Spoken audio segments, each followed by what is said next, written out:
গল্পের শুরুতে আমরা ইয়াং যিশু নামক এক বিজ্ঞানীকে দেখি যে তার মৃত মেয়েকে পুনরুজ্জীবিত করার চেষ্টায় তার ওপর পরীক্ষা নিরীক্ষা চালাচ্ছে। সে তার গবেষণায় এতটাই আচ্ছন্ন ছিল যে তাকে বাধা দেওয়ার চেষ্টা করায় সে তার সহকারীকেও হত্যা করে। ইয়াং যখন তার মেয়েকে ইনজেকশন দিতে যাচ্ছিলেন তখন কয়েকজন লোক তার ল্যাবে ঢুকে পড়ে এবং ব্যাখ্যা করে যে এই ওষুধ তার মেয়েকে সুস্থ করবে না, এমনকি সে যদি প্রাণ ফিরে পায়ও সে আর আগের মতো থাকবে না। ইয়াং তাদের বলেন, আমার ফর্মুলা কাজ করে, আমি নিজেকে এটি ইনজেকশন দিয়েছি এবং দেখুন আমি এখানে জীবিত দাঁড়িয়ে আছি। ডাক্তার যখন তার মেয়েকে ভ্যাকসিন দিতে যাচ্ছিলেন তখন পুলিশ তাকে লক্ষ্য করে গুলি চালাতে বাধ্য হয়। তারা তার সমস্ত ওষুধ বাজেয়াপ্ত করে, কিন্তু যখনই তারা তাকে গ্রেফতার করতে যাবে তখনই এক উচ্চমাত্রার ভূমিকম্প আঘাত হানে, যার ফলে আশেপাশের সমস্ত ভবন তাসের ঘরের মতো ভেঙে পড়ে। ইয়াং জানতেন যে তিনি বাঁচবেন না, তাই ভবনটি ধসে পড়ার আগে তিনি তার মেয়েকে ভ্যাকসিন দিতে চেয়েছিলেন, কিন্তু তা করার আগেই ভবনটি ভূমিকম্পে ক্ষতিগ্রস্ত হয় এবং তারা সবাই চাপা পড়ে মারা যান। এই ভূমিকম্প সাধারণ কোনো ভূমিকম্প ছিল না, এটি পুরো বিশ্বকে ধ্বংস করে দিয়েছিল। মানুষের কাছে আর বিশুদ্ধ পানীয় জল ছিল না এবং সবাই কেবল বৃষ্টির ওপর নির্ভর করত, যা সারা বছর খুব কমই হতো। যারা ভূমিকম্পে বেঁচে ছিল তারা ছোট ছোট ক্যাম্প তৈরি করেছিল এবং বেঁচে থাকার জন্য এই লোকদের প্রতিদিন বিশুদ্ধ জল ও খাবারের সন্ধানে ঘুরে বেড়াতে হতো। এখানে আমরা কিম নামের এক ছেলেকে দেখি যে শিকার করার জন্য কোনো প্রাণী খুঁজছিল। তার ক্যাম্প থেকে কিছু দূরে সে একটি কুমির দেখতে পায় যা খরার কারণে বেরিয়ে এসেছিল। কিম দেরি না করে সেটিকে তীর দিয়ে গুলি করে এবং তার মৃত্যুর জন্য অপেক্ষা করে। কিছুক্ষণ পর কুমিরটি নড়াচড়া বন্ধ করলে সে বুঝতে পারে এটি মারা গেছে। কিম ধীরে ধীরে সেটির দিকে এগিয়ে যায়, কিন্তু কুমিরটি তার উপস্থিতি টের পাওয়া মাত্রই তাকে আক্রমণ করে। কিম নিজের প্রাণ বাঁচাতে একটি গাড়ির ভেতরে লুকায়, কিন্তু কুমিরটি এত সহজে হাল ছাড়ে না। এটি তাকে খেতে চায়, তাই এটি গাড়ির কাঁচ ভেঙে ভেতরে ঢোকার চেষ্টা করে। কিম যখন প্রায় তার গ্রাসে পরিণত হতে যাচ্ছিল তখনই তার বন্ধু ড্যানিয়েল সেখানে উপস্থিত হয়। কুমিরটির লেজ ধরে গাড়ি থেকে টেনে বের করে এবং তলোয়ার দিয়ে তার মাথা কেটে ফেলে, তাকে হত্যা করে। কিম এবং ড্যানিয়েল, যারা ভূমিকম্পের আগে একে অপরকে চিনত না, তারা খুব ভালো বন্ধু হয়ে উঠেছে। তারা যা কিছু খাবার পায় তা ভাগ করে নেয়। এরপর আমরা হানা নামের এক মেয়েকে দেখি যে তার দাদির সাথে একটি ক্যাম্পে থাকে। ভূমিকম্পের পর থেকে তাদের জীবন অনেক বদলে গেছে।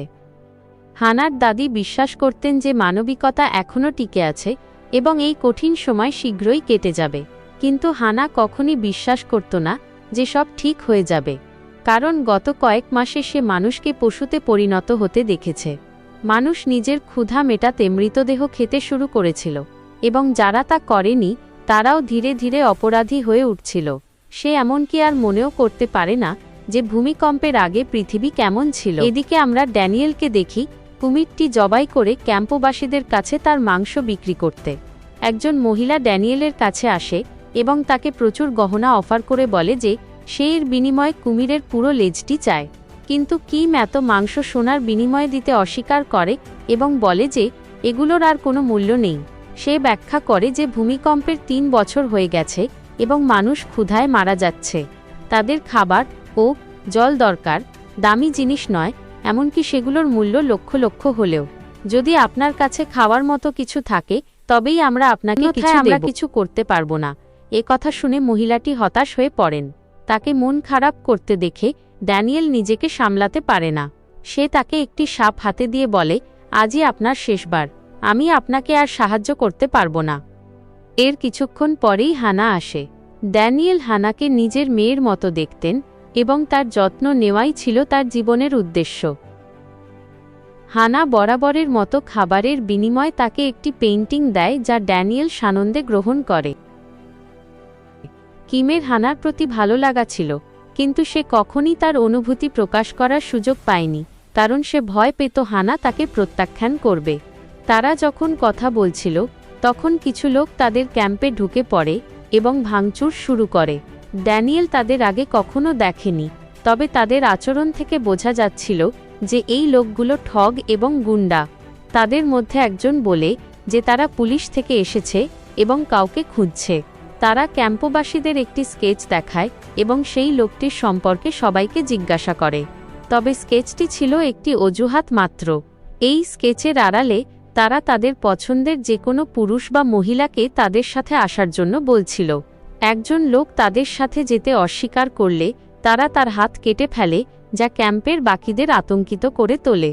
ড্যানিয়েল তার কাউন্টারে চুপচাপ দাঁড়িয়ে তাদের দেখছিলেন। তিনি কিছুই করলেন না এবং তাদের যা খুশি তা নিয়ে যেতে দিলেন। কিন্তু তারপর তাদের একজনের নজর হানার ওপর পড়ে। সে তাকে সাথে নিয়ে যেতে চায়, তাই তারা সবাই তার ওপর জোর জবরদস্তি শুরু করে। কিম তাকে বাঁচানোর জন্য তাদের সাথে লড়াই করে, কিন্তু তারা তাকে প্রচণ্ড মারধর করে। জল যখন মাথার ওপর দিয়ে চলে যায়, ড্যানিয়েল তাদের থামাতে ঝাঁপিয়ে পড়েন। তিনি তাদের প্রচণ্ড মারধর করেন এবং জিজ্ঞাসা করেন কে তাদের পাঠিয়েছে। এরই মধ্যে তিনি লক্ষ্য করেন যে তাদের কাছে পরিষ্কার পানীয় জল আছে। প্রচণ্ড মার খাওয়ার পর এক ব্যক্তি তাকে বলে যে কয়েক কিলোমিটার দূরে একটি অ্যাপার্টমেন্ট আছে যেখানে কিছু লোক থাকে এবং তারা পরিষ্কার পানীয় জল সরবরাহ করে। ড্যানিয়েল তাদের ছেড়ে দেন এবং বলেন যে তাদের যেন আর সেখানে না দেখা যায়। একদিন কিম এবং ড্যানিয়েল শিকার থেকে ক্যাম্পে ফিরে এসে দেখেন যে স্যুট বুট পরা কিছু লোক হানা এবং তার দাদির সাথে কথা বলছে। ড্যানিয়েল তাদের হানা থেকে দূরে থাকতে বলেন, কিন্তু হানার দাদি তাকে বলেন যে এই লোকেরা সেই অ্যাপার্টমেন্ট থেকে এসেছে যার কথা সেই লোকটি বলছিল। চই নামের এক মেয়ে ড্যানিয়েলকে বলে যে তাদের কাছে পরিষ্কার পানীয় জল এবং প্রচুর খাবার রয়েছে এবং তারা হানাকে তাদের সাথে নিয়ে যেতে চায়। ড্যানিয়েল হানাকে শুধু কিছু অপরিচিত লোকের সাথে পাঠাতে চাননি, কিন্তু তারা সহজেই ড্যানিয়েলকে রাজি করায় যে ক্যাম্পের চেয়ে অ্যাপার্টমেন্টের জীবন অনেক ভালো। সে বলে সেখানে হানার বয়সী অনেক শিশু আছে যাদের সাথে হানা অনেক কিছু শিখতে পারবে। কিমও হানার সাথে যেতে চেয়েছিল, কিন্তু চই তাকে বলে যে তারা কেবল তাদের নিজস্ব পরিবারের সাথেই লোক নেয়। ড্যানিয়েল জানতেন যে এই জায়গাটি নিরাপদ নয় এবং লোকেদের উজ্জ্বল মুখ দেখে তিনি পরিষ্কার দেখতে পাচ্ছিলেন যে তাদের জীবন তার চেয়ে অনেক ভালো। তাই তিনিও হানাকে তাদের সাথে যেতে বলেন। চলে যাওয়ার আগে হানা কিমকে একটি পেইন্টিং দেয় যা সে গত রাতে তৈরি করেছিল। কিম বুঝতে পারে যে সেও তাকে পছন্দ করে। সে হানাকে বলে যে সে প্রতি সপ্তাহে তার সাথে দেখা করতে আসবে এবং কথা বলে তারা আলাদা হয়ে যায়। কিম এখন খুব একাকী বোধ করছিল। সে ড্যানিয়েলকে বলে যে সে যদি বাজারের সেই মহিলাকে বিয়ে করে এবং তাকে দত্তক নেয় তবে তারাও হানার কাছে যেতে পারবে। ড্যানিয়েল তাকে বলেন যে পৃথিবী শেষ হয়ে গেছে ঠিকই, কিন্তু তার মানে এই নয় যে মানুষ তাদের নিজস্ব মূল্যবোধ ভুলে যাবে। আমি ওই মহিলাকে বিয়ে করছি না, এই নিয়ে আর কখনো ভাববে না। হানা চলে যাওয়ার পর ড্যানিয়েল খুব বিষণ্ণ ছিলেন। সেদিন তিনি ঘুমাতে পারেননি, তাই তিনি শিকারে বেরিয়ে যান। এদিকে আমরা হানা এবং তার দাদিকে অ্যাপার্টমেন্টে নিয়ে যেতে দেখি। হানা সেখানে তার সমবয়সী অন্য একটি মেয়ের সাথে পরিচিত হয় এবং যাওয়ার জন্য খুব উত্তেজিত থাকে। তবে তার দাদি কয়েক ঘন্টা ধরে হাঁটার ফলে তার গোড়ালি মচকে গেছে এবং এখন তার হাঁটতে কষ্ট হচ্ছে। চই তার কিছু লোককে তাকে কাছের একটি মেডিকেল সেন্টারে নিয়ে যেতে বলে। হানা তাদের সাথে যেতে চায়, কিন্তু তাকে বলা হয় যে যাত্রা চালিয়ে যাওয়া গুরুত্বপূর্ণ। হানাকে আশ্বস্ত করা হয় যে তার দাদি শীঘ্রই তার সাথে থাকবেন, তবে এখন তাকে বিশ্রাম নিতে হবে। আরও কয়েক মিনিট হাঁটার পর হানা কিছু সামরিক কর্মীকে তাদের গাড়ির সাথে অপেক্ষা করতে দেখে। হানা তাদের জিজ্ঞেস করে, যদি এই যানবাহনগুলো এত কাছেই ছিল তবে কেন আপনারা আমার দাদিকে মেডিকেল সেন্টারে পাঠালেন? তারা তো আমাদের কাছে আসতে পারত। সে আর ভালো বোধ করছিল না, তাই সে আরও যেতে অস্বীকার করে। সামরিক কর্মকর্তা বলেন, ঠিক আছে, আমরা সকাল পর্যন্ত তোমার দাদির জন্য অপেক্ষা করব। সে এখানে পৌঁছানো মাত্রই আমরা তাকে সাথে নিয়ে যাব। কিন্তু আমরা দেখছি এখানে কিছু শিশু আছে যারা কাল সকালের মধ্যে খাবার ও জল ছাড়া অসুস্থ হয়ে পড়বে। অন্য মেয়েটি হানাকে বুঝিয়ে বলে, চিন্তা করো না, আমার দাদাও তোমার দাদির সাথে গেছেন। তারা কাল তাদের অ্যাপার্টমেন্টে নিয়ে আসবে, কিন্তু আমরা ততক্ষণ এখানে থাকতে পারি না। হানা তার দাদিকে নিয়ে খুব চিন্তিত, কিন্তু সে তাদের সাথে কি করবে তা জানে না। পুরুষদের সাথে দীর্ঘক্ষণ লড়াই করতে না পেরে সে তার দাদিকে ছাড়াই যেতে বাধ্য হয়। ইতিমধ্যে তারা হানার দাদিকে মেডিকেল সেন্টারে নিয়ে যাচ্ছে। দীর্ঘ পথ হাঁটার পরও তারা চোখে পড়ার মতো কোনো দালান খুঁজে পায় না। আছে শুধু খাঁখা মরুভূমি আর ধ্বংসাবশেষ। শীঘ্রই তারা একটি গভীর গিরিখাদে পৌঁছায়, যেখানে তারা বৃদ্ধ লোকটিকে ধাক্কা দিয়ে ফেলে হত্যা করে। কাকতালীয়ভাবে কিম, যে ওই এলাকায় শিকার করছিল, সে এটি দেখে ফেলে। সে তার দাদিকে বাঁচানোর চেষ্টা করে, কিন্তু তারা তাকেও হত্যা করে। প্রমাণ লোপাটের জন্য তারা কিমকেও আক্রমণ করে, কিন্তু শেষ পর্যন্ত ড্যানিয়েল তাকে বাঁচিয়ে নেয়। তারা দুইজন অসহায় বৃদ্ধ মানুষকে হত্যা করেছিল, তাই ড্যানিয়েল তাদের মারার আগে কোনো দয়া দেখাননি। কিন্তু শীঘ্রই এমন কিছু ঘটে যা তাকে ভিতর থেকে নাড়িয়ে দেয়। তিনি দেখেন যে এই লোকগুলো মৃত্যুর পরেও বেঁচেছিল এবং তাদের আঘাতগুলো খুব দ্রুত সেরে যাচ্ছিল। তারা দুজনই তাদের মেরে ফেলার জন্য যথাসাধ্য চেষ্টা করে, কিন্তু এটি প্রায় অসম্ভব ছিল। তারা শীঘ্রই দুর্বল হতে শুরু করে।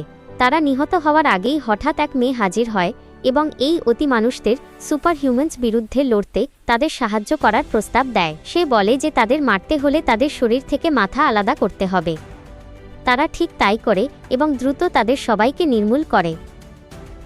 মেয়েটি তাদের বলে তার নাম লিওন, একজন সেনা কর্মকর্তা। সে এবং আরও কিছু কর্মকর্তা ভূমিকম্পে বেঁচে গিয়েছিল। তারা কয়েক মাস ধরে বেঁচে যাওয়াদের উদ্ধার করেছে, কিন্তু তাদের সবার জন্য আশ্রয় ও খাবার খুঁজে পাওয়া ছিল সবচেয়ে বড় চ্যালেঞ্জ।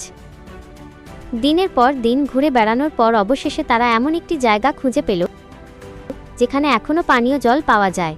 তারা বসবাসের জন্য একটি ভবনও খুঁজে পায় এবং বিশাল ভূমিকম্পের পর এটিই ছিল পুরো শহরের একমাত্র ভবন যা তখনও দাঁড়িয়ে ছিল। তারা সবাই মিলে সেই জায়গাটিকে বাসযোগ্য করে তুলেছিল। তারা সবাই ধীরে ধীরে তাদের জীবন উন্নত করার চেষ্টা করছিল, যখন একদিন এক লোক সেখানে আসে। সে আর কেউ নয়, স্বয়ং ডর ইয়াং যিশু, যে কোনোভাবে ভূমিকম্পে বেঁচে গিয়েছিল। লি বলে যে লোকটি একজন ডাক্তার ছিলেন এবং আমাদের একজন ডাক্তারের খুব প্রয়োজন ছিল, তাই আমরা তাকে আমাদের পরিবারের অংশ হিসেবে গ্রহণ করেছিলাম। যিশু শুরুতে খুব ভালো ছিল, কিন্তু তার আসার পর হঠাৎ করে শিশুরা নিখোঁজ হতে শুরু করে। যখন আমি তাকে সন্দেহ করতে শুরু করি, একদিন আমি তার কাছে গিয়ে নিখোঁজ শিশুদের সম্পর্কে জিজ্ঞাসা করি। তখন আমি জানতে পারি যে সে আমাদের অগোচরে মানুষের ওপর পরীক্ষা চালাচ্ছে। এখানে আমরা জানতে পারি যে ইয়াং তার মেয়েকে পুনরুজ্জীবিত করার জন্য যে ভ্যাকসিনটি তৈরি করেছিলেন তা কোনো সাধারণ ওষুধ ছিল না। সেই ইনজেকশনের কারণেই সে ওই ভবনে মাসের পর মাস আটকা থাকার পরও বেঁচেছিল।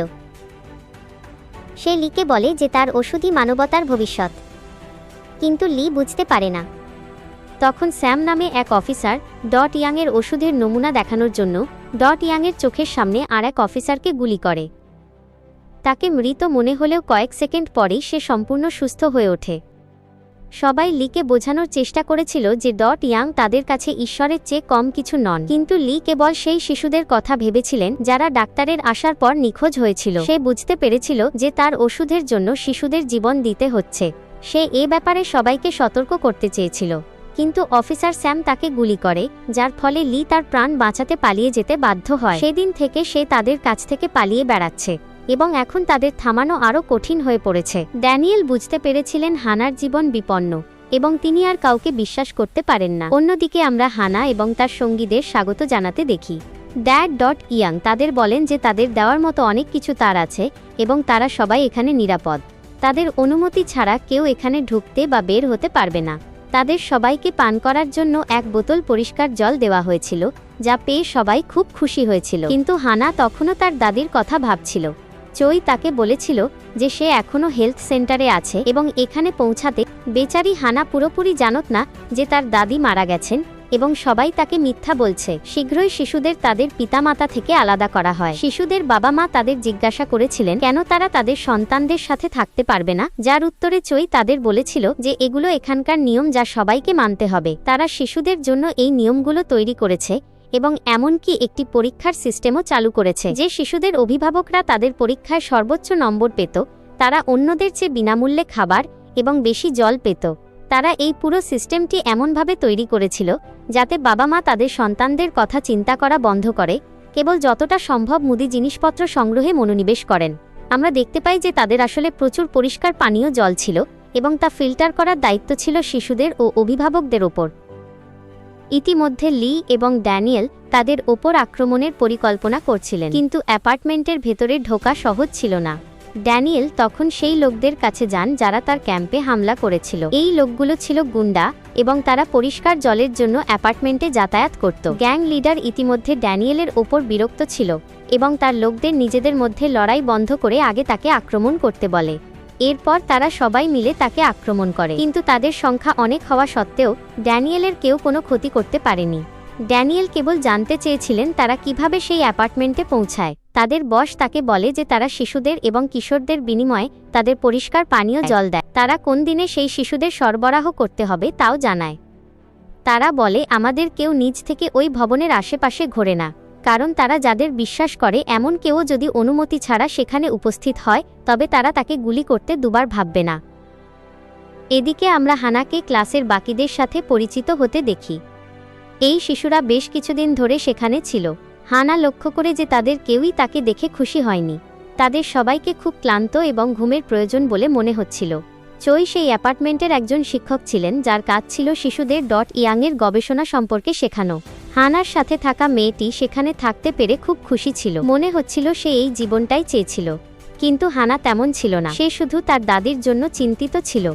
চই যখন ক্লাসে হানার মনোযোগের অভাব লক্ষ্য করে তখন সে সবার সামনে তাকে বকাঝকা করে, কিন্তু হানা তার মিথ্যাচারে অতিষ্ঠ হয়ে ওঠে। সে বলে সে 2 দিন ধরে তার দাদিকে দেখেনি এবং তার ওপর সবাই এখানে ইয়াংয়ের প্রশংসা করে চলেছে। সে বলে আমি যেখান থেকে এসেছি সেখানে গত 7 মাস ধরে মানুষের পানীয় জল নেই, আর এখানে আপনারা এত জল পেয়েছেন যে তা দিয়ে স্নানও করেন। ইয়াং যদি এতই ভালো মানুষ হন তবে তিনি তাদের সাথে কেন কিছু ভাগ করেন না? চই হানাকে বোঝায় যে সে খুব কম লোকের মধ্যে একজন যে বেঁচে থাকার যোগ্য। যারা বাইরে আছে তাদের বেঁচে থাকার কোনো অধিকার নেই, কারণ তাদের কারণেই ইয়াং তার মেয়েকে হারিয়েছেন। কিছুক্ষণ পরে ইয়াং আসেন এবং হানাকে বলেন যে সে শীঘ্রই তার দাদিকে দেখতে পাবে। খোলা আকাশের নিচে সারারাত হাঁটার পর তিনি একটু অসুস্থ বোধ করছেন, যে কারণে এত সময় লাগছে, কিন্তু চিন্তা করো না, তিনি শীঘ্রই সুস্থ হয়ে যাবেন। ইয়াং তাকে পান করার জন্য জল দেন এবং কোনোভাবে তিনি তাকে তা পান করতে বাধ্য করেন। হানা বুঝতে পারে কিছু একটা ভুল আছে, তাই সে তা পান করে না, কিন্তু তার সাথে থাকা মেয়েটি তা পান করে। সে ইয়াংকে বলে যে সে তার পরীক্ষায় তাকে সাহায্য করতে চায়। ইয়াং তখন তাকে ক্লাসের পর তার ল্যাবে আসতে বলেন। সেদিন রাতে যখন সবাই ঘুমিয়েছিল, হানা চুপি চুপি বিছানা থেকে উঠে ইয়াংয়ের ল্যাবে যায়। সেখানে সে আবিষ্কার করে যে ইয়াং বছরের পর বছর ধরে মানুষের ওপর পরীক্ষা নিরীক্ষা করছে এবং এমনকি মানুষের শরীরের অংশও সেখানে আছে। অন্য মেয়েটির বাবা মাকে তাদের ডিউটির পর তাদের মেয়ের সাথে দেখা করানোর প্রতিশ্রুতি দেওয়া হয়েছিল, কিন্তু যখন তারা একজন অফিসারকে কাজের পর তাদের মেয়েকে দেখতে দেওয়ার অনুরোধ করে তখন অফিসার তাদের চিনতে অস্বীকার করেন। তারা কয়েকদিন ধরে তাদের মেয়েকে দেখেননি।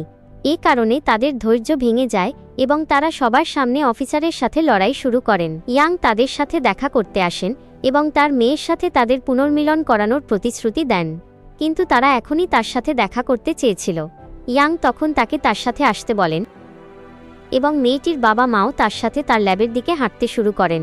ইতিমধ্যে হানা দেখতে পায় যে তার বান্ধবীকে একটি স্ট্রেচারের সাথে বেঁধে রাখা হয়েছে এবং তার মাথায় একটি অদ্ভুত হেলমেট পরানো হয়েছে। তার ঘাড়ে একটি পাইপ লাগানো আছে যেখান থেকে একটি তরল একটি বোতলে জমা হচ্ছে। সে এখন বুঝতে পারল কেন তার ক্লাসের সব শিশুর ঘাড়ে ধারালো কাটা দাগ আছে। ইয়াং তার ওষুধ তৈরির জন্য তাদের শরীর থেকে একটি বিশেষ তরল বের করে নিতেন। ইয়াং এর কণ্ঠ শুনে হানা তৎক্ষণাৎ পর্দার আড়ালে লুকিয়ে পড়ে। মেয়েটির বাবা মা তাদের মেয়ের অবস্থা দেখে আতঙ্কিত হয়ে পড়েন। ইয়াং তাকে স্পর্শ করতে নিষেধ করেন। মেয়েটির বাবা তার মেয়ের জীবনের জন্য ভিক্ষা চান। এদিকে আমরা দেখি যে ইয়াং তার মেয়ের অর্ধেক কাটা শরীর সংরক্ষণ করেছেন। তিনি বুঝতে পারেন যে ডাক্তার মানসিকভাবে অসুস্থ, তাই তিনি দ্রুত তার মেয়ের ঘাড় থেকে টিউবটি সরিয়ে ফেলেন, কিন্তু টিউবটি সরানোর সাথে সাথেই মেয়েটির মস্তিষ্ক সাড়া দেওয়া বন্ধ করে দেয় এবং সে মারা যায়। তারা ইয়াংকে সমস্ত প্রচেষ্টা নষ্ট করে দিয়েছিল। রাগের মাথায় সে মেজাজ হারিয়ে ফেলে এবং একটি ধারালো ব্লেড দিয়ে তাদের আক্রমণ করে তাদের উভয়কে হত্যা করে। লুকিয়ে থাকা হানা নিজের চোখে এসব প্রত্যক্ষ করে, কিন্তু সে বেশিক্ষণ লুকিয়ে থাকতে পারে না, কারণ ইয়াং আয়নায় তার প্রতিফলন দেখে ফেলেন এবং সে ধরা পড়ে যায়। এদিকে ড্যানিয়েল এবং লি সকালের জন্য অপেক্ষা করেন, কারণ এটি তাদের ডেলিভারির দিন ছিল। তারা যখন অ্যাপার্টমেন্টের সিকিউরিটি চেকপয়েন্টে পৌঁছায় তখন গ্যাং লিডারের বিপর্যস্ত চেহারা দেখে সৈন্যরা সন্দেহ করে। ট্রাকটি খুলে তারা পিছনে কিম এবং লিকে দেখতে পায়, কিন্তু তাদের মুখ ঢাকা ছিল। সৈন্যরা তাদের বলে, ঠিক আছে, কিন্তু আমরা আজ কোনো নতুন চালান নিচ্ছি না, আপনাদের এখনই চলে যাওয়া উচিত। ড্যানিয়েল এত কাছে আসার পর পিছপা হতে রাজি না হয়ে গেট ভেঙে ভেতরে ঢুকে তাদের পিষে দেন। ভন দেখতে পান যে লি ফিরে এসেছে, কিন্তু এবার সে তাকে জীবিত না ছাড়ার সিদ্ধান্ত নেয়। সে তার সমস্ত সৈন্যদের তাদের হত্যা করার নির্দেশ দেয়। তার পুরো দল তাদের 3 জনকে ঘিরে ফেলে এবং গুলি চালায়। এদিকে ইয়াং হানার ঘাড়ে সেই একই টিউব প্রবেশ করান এবং তার শরীর থেকে তরল বের করার প্রস্তুতি শুরু করেন। পুরো প্রক্রিয়া চলাকালীন হানা জ্ঞান হারায় না। ইয়াং তাকে বলেন সে কত ভাগ্যবান যে তার কোনো পার্শ্ব প্রতিক্রিয়া হবে না। তিনি ব্যাখ্যা করেন যে তোমার শরীরের এই বিশেষ তরলটি আমাকে বাঁচিয়ে রাখে, কিন্তু আমি সরাসরি তোমার শরীর থেকে এটি বের করতে পারি না, তাই আমরা তোমাদের এত জল পান করতে বাধ্য করি। জলের মধ্যে একটি বিশেষ রাসায়নিক থাকে যা পুরো প্রক্রিয়াটিকে সহজ করে তোলে। ডাক্তার তার প্রতিটি রোগীর সাথে তার গোপন কথা শেয়ার করতেন। তিনি এটি উপভোগ করতেন কারণ তিনি জানতেন যে এই শিশুরা হয় মারা যাবে অথবা তাদের স্মৃতিশক্তি হারিয়ে ফেলবে। লি এগিয়ে যাওয়ার আগে তার প্রাক্তন বন্ধুদের মুক্ত করতে চেয়েছিলেন কারণ কেবল তারা তিনজনই যথেষ্ট ছিল না। লি যখন তাদের সন্ধানে বেসমেন্টে যান তিনি দেখেন যে তার বন্ধুরা আর আগের মতো নেই। তার চলে যাওয়ার পর ইয়াং তাদের ওপর অসংখ্য পরীক্ষা নিরীক্ষা চালান, যার ফলে তারা চলন্ত লাশে পরিণত হয়েছে। লিকে দেখা মাত্রই তারা তাকে আক্রমণ করে। এরপর অনিচ্ছা সত্ত্বেও তাকে তাদের সবাইকে মেরে ফেলতে হয়। লি তাদের বলেন যে তাদের এখন পালানো উচিত কারণ তারা এই লোকদের সাথে লড়াই করতে পারবে না, কিন্তু ড্যানিয়েল হানাকে না নিয়ে কোথাও যাচ্ছিলেন না। এরপর তারা ওপরের দিকে যেতে শুরু করেন এবং সমস্ত সৈন্যদের হত্যা করেন। দেখা গেল যে সবার কাছে সুপার হিউম্যান সিরাম ছিল না, কয়েকজন বাদে বাকি সবাই ছিল সাধারণ মানুষ। এরপর তারা তিনজন আলাদা হয়ে সামনের দিকে এগিয়ে যান। লি যখন ল্যাবের দিকে যাচ্ছিলেন ভন তার সামনে এসে দাঁড়াল এবং বলল, আমাদের সাথে যোগ দাও, আমরা এই লোকেদের চেয়ে ভালো জীবনযাপন করতে পারি। কিন্তু লি আপস করতে রাজি ছিলেন না। তারা প্রচণ্ড লড়াই করেন, কিন্তু সুপার হিউম্যান ক্ষমতার অধিকারী ভন বেশিক্ষণ লির সামনে টিকতে পারলেন না। ভন লিকে হত্যা করে তাকে অ্যাপার্টমেন্টের বাইরে ফেলে দেন এবং তারপর অন্যদের খুঁজতে যান। এদিকে কিম চইকে ধরে ফেলে এবং তাকে ল্যাবে নিয়ে যেতে বলে। উপরে যাওয়ার পথে তার সাথে ভনের দেখা হয় যে তাকে আর যেতে দিচ্ছিল না। কিম চইকে মেরে ফেলার হুমকি দেয়, কিন্তু ভন পরোয়া করে না সে বাঁচল না মরল। চই ইতিমধ্যেই একজন ক্যান্সারের রোগী ছিলেন যিনি বেঁচে থাকার আশায় ইয়াংয়ের জন্য কাজ করছিলেন। ড্যানিয়েল একই ফ্লোরে তার খোঁজে আসেন এবং কিমকে তাকে নিয়ে গিয়ে হানাকে বাঁচাতে বলেন। ততক্ষণ আমি তাকে দেখে নেব। এদিকে ইয়াং হানার শরীর থেকে তরল বের করে নিয়েছেন। হানা তাকে বলে, তুমি একটা দানব, তোমার মেয়ে আজ বেঁচে থাকলে সেও তোমাকে ঘৃণা করত, তাকে বাবা বলতে লজ্জা হবে। কথা শুনে ইয়াং রাগান্বিত হন। হানা তার আর কোনো কাজে আসছিল না, তাই সে তাকে মারার জন্য একটি স্ক্যালপেল তুলে নেয়, কিন্তু তারপর হঠাৎ তার শরীরে প্রচণ্ড ব্যথা অনুভূত হয়। ইয়াং যখন আয়নায় নিজেকে দেখেন তখন তিনি তার মুখে তার ওষুধের পার্শ্ব প্রতিক্রিয়া দেখতে পান। হানা তাকে দেখে হাসে এবং তাকে বলে যে এটি হওয়ারই ছিল, কারণ তিনি যে জল দিয়েছিলেন তার এক ফোঁটাও তিনি পান করেননি। ইয়াং জানতেন এই পার্শ্ব প্রতিক্রিয়াগুলো কতটা বিপজ্জনক এবং তার কাছে কোনো প্রতিষেধক ছিল না। ইতিমধ্যে কিম তাদের ল্যাবে পৌঁছে তাকে থামানোর চেষ্টা করে। ইয়াং তাকে বলে বন্দুক নামিয়ে রাখতে, নইলে সে হানাকে মেরে ফেলবে, যা কিমকে তার অস্ত্র নামিয়ে রাখতে বাধ্য করে। ইতিমধ্যে ভন ড্যানিয়েলকে থামানোর জন্য যথাসাধ্য চেষ্টা করেন, কিন্তু মানুষ হওয়া সত্ত্বেও ড্যানিয়েল অত্যন্ত শক্তিশালী ছিলেন। দুজনের মধ্যে প্রচণ্ড লড়াই হয় এবং অবশেষে ড্যানিয়েল ভনের মাথা শরীর থেকে আলাদা করে তাকে শিরশ্ছেদ করেন। আমরা দেখি ইয়াং যত দ্রুত সম্ভব সেখান থেকে বের হতে চেয়েছিলেন, তাই তিনি তার মেয়ের শরীর একটি স্যুটকেসে ভরে দৌড়াতে শুরু করেন। চই ইয়াংয়ের কাছে তাকে সাথে নেওয়ার জন্য অনুনয় করেন, কিন্তু ইয়াং বললেন, তুমি এমনিতেও মরবে, তোমার জন্য আমার কাছে কোনো চিকিৎসা নেই, আমার সাথে এসে কি করবে? এই বলে তিনি ল্যাবে একটি গ্রেনেড ছুঁড়ে মারেন এবং শিক্ষকটিকে হত্যা করেন। তবে কিম এবং হানা একটি টেবিলের নিচে লুকিয়ে নিজেদের বিস্ফোরণ থেকে রক্ষা করেন। এদিকে ইয়াং অ্যাপার্টমেন্ট থেকে পালানোর চেষ্টা করছিলেন, কিন্তু নিচে নামার সাথে সাথেই শিশুদের পরিবারগুলো তাকে ঘিরে ফেলে। তারা তাদের সন্তানদের সম্পর্কে তাকে জিজ্ঞাসা করছিল, আর ইয়াং যখন তাদের প্রশ্নের উত্তর দিতে পারলেন না তখন পুরো জনতা তাকে মারধর শুরু করে। সবাই প্রচণ্ড ক্ষুব্ধ ছিল। তারা তাকে পিটিয়ে মেরে ফেলার আগেই ইয়াং একটি অ্যাসল্ট রাইফেল তুলে নিয়ে নির্বিচারে গুলি চালান। তিনি পুরোপুরি নিজের নিয়ন্ত্রণ হারিয়ে ফেলেছিলেন এবং এর ফলে তিনি অসংখ্য মানুষকে হত্যা করেন। কিন্তু ইয়াং যখন সচেতন হলেন তখন তিনি সেই স্যুটকেসটির দিকে তাকালেন যেটিতে তিনি তার মেয়ের শরীর রেখেছিলেন। তিনি বুঝতে পারলেন যে তিনি ভুলবশত স্যুটকেসটিতেও গুলি চালিয়েছেন, যার ফলে তার মেয়ের শরীর পুরোপুরি ধ্বংস হয়ে গেছে। এখন তাকে পুনরুজ্জীবিত করা একেবারেই অসম্ভব ছিল। হানা বলে, তুমি তাকে আগেও বাঁচাতে পারোনি আর এখনও পারবে না, সে চলে গেছে। এত নিরপরাধ মানুষের সাথে তুমি যা করেছো এটি তারই ফল। ইয়াং তার এই অবস্থার জন্য তাকেই একমাত্র দায়ী করেন, তাই মরার আগে তিনি হানাকেও মেরে ফেলার চেষ্টা করেন। কিন্তু ইয়াং হানার দিকে বন্দুক তাক করা মাত্রই ড্যানিয়েল তাকে গুলি করেন। এভাবেই ডাক্তারের খেলা চিরতরে শেষ হয়ে গেল। অবশেষে হানা তার দাদির কবরে গিয়ে কান্নায় ভেঙে পড়ে। সে জানত না যে তারা তাকে হত্যা করেছে। কয়েক সপ্তাহ কেটে যায় এবং আমরা দেখি সব কিছু স্বাভাবিক হয়ে আসছে। অ্যাপার্টমেন্টটি ক্যাম্পের শিশু এবং বাসিন্দাদের জন্য খুব খারাপ স্মৃতি বহন করছিল, তাই সেখানে আর কেউ যায়নি এবং এভাবেই সিনেমাটি শেষ হয়।